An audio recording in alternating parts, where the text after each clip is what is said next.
Assalamualaikum teman-teman, kembali lagi di podcast sejarah kita kali ini. Podcast ini kita akan menjelaskan kepada teman-teman tentang sebuah sejarah kerajaan besar pada zamannya. Kita akan berbicara tentang kerajaan Sriwijaya bersama para pemateri. Mungkin boleh diperkenalkan ini. Oh iya, tapi dulu sebelumnya saya dulu ya.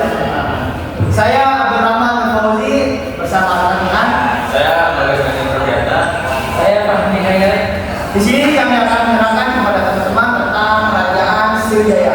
Yang dengar kerajaan Sriwijaya ini memiliki satu hal unik, benar kan teman-teman? Apa tuh? Coba bisa dijelasin. Kalau dari kerajaan Sriwijaya ini kerajaan Sriwijaya ini salah satu kerajaan paling terbesar di Asia Tenggara, termasuk di Indonesia. Ya di Indonesia itu sendiri paling gede. Kalau menurut rekan kami gimana?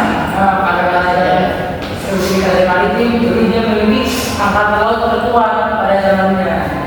Saya sangat setuju sekali. Kerajaan Sriwijaya itu menurut saya pun salah satu kerajaan yang besar dan juga kerajaan yang sangat menginspirasi. Dan juga kerajaan Sriwijaya ini pernah sampai pada puncaknya di masa penjajahan Barat. Benar nggak sih? Benar banget. Setelah ini coba kita berbicara ke sistem pemerintahan nih. Kira-kira menurut pendapat teman-teman sistem pemerintahan kerajaan Sriwijaya itu bagaimana sih? Sampai-sampai nih kerajaan Sriwijaya bisa memiliki suatu kejayaan yang sangat luar biasa. Nah, gimana tuh kira-kira? Di masa pemerintahan itu Bang Putra Dewa ya dari membawa kerajaan Sriwijaya ke masa masa keemasannya. Nah itu dia tuh berhasil melakukan perdagangan ke Cina gitu, memperluas wilayah sampai Malaysia dan Malaka gitu. Nah, kalau menurut kami gimana tuh? Sistem pemerintahan gimana sih? Kalau menurut saya sistem pemerintahan terstruktur ya. Seperti yang tadi dikatakan Bagas ya, Bapak Putra Dewa. Selain itu ada juga raja dan kesatria ya. Yang melakukan ekspedisi menurut prasasti Keduhan Bukit itu menyatakan bahwa Bapak Putra Dewa melakukan ekspedisi dengan membawa 20.000 tentara. Nah, dengan itu juga dia bisa menaklukkan kerajaan-kerajaan di sekitarnya. Berarti secara langsung mereka ini memiliki sistem pemerintahan yang luar biasa sangat hebat ya. Sampai-sampai kerajaan-kerajaan sebenarnya tunduk dengan kerajaan Sriwijaya ya. Nah, coba kira lalu kita berbicara peninggalan nih.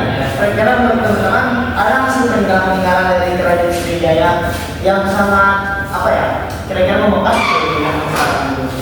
Tentunya ada banyak ya. Salah satunya ya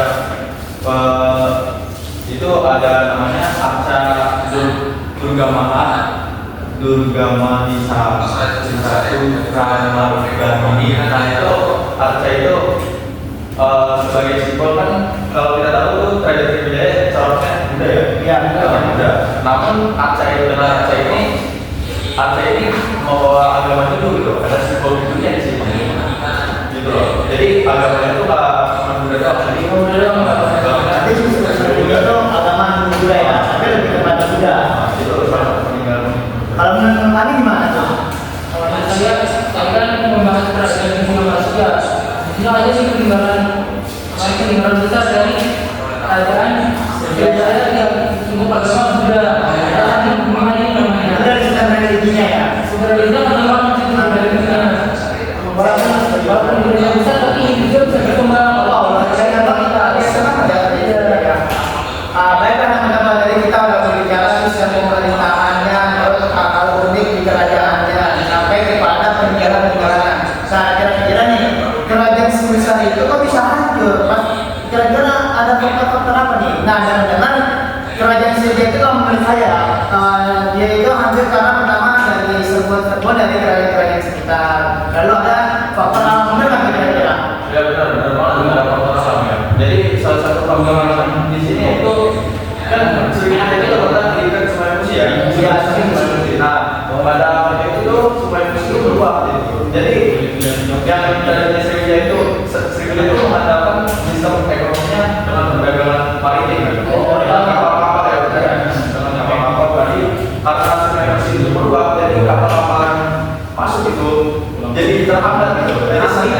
Jadi perdagangannya melemah gitu di situ. Nanti itu mempengaruhi faktor-faktor ekonomi. Ya, sangat Kalau menurut kamu gimana? Itu lagi selain faktor alam dari prasasti Tanjung yang menunjukkan bahwa Raja Sundari itu untuk anak dari kerajaan Chola. Orang itu dipimpin oleh Gajendra Chola I sebagai rajanya. Dia itu awalnya hanya menyerang wilayah-wilayah kecil di Indonesia saja, ya wilayah anaknya, wilayah kecil hasil dari penaklukan itu awalnya. Tapi setelah itu dia meluas juga ke kerajaan pusatnya. Itu. Berarti pada intinya kerajaan Sriwijaya ini kerajaan terbesar, namun pada masa kehancuran itu nama mereka akan hancur. Secara filosofi, sebesar apapun kerajaan, sebesar apapun kekuatan pasti tak pernah hancur. Baiklah teman-teman, mungkin cukup sekian podcast dari kami. Mungkin ada kata-kata, cukup satu kata untuk sejarah. Kami, Bagas, Keren. satu kata untuk sejarah.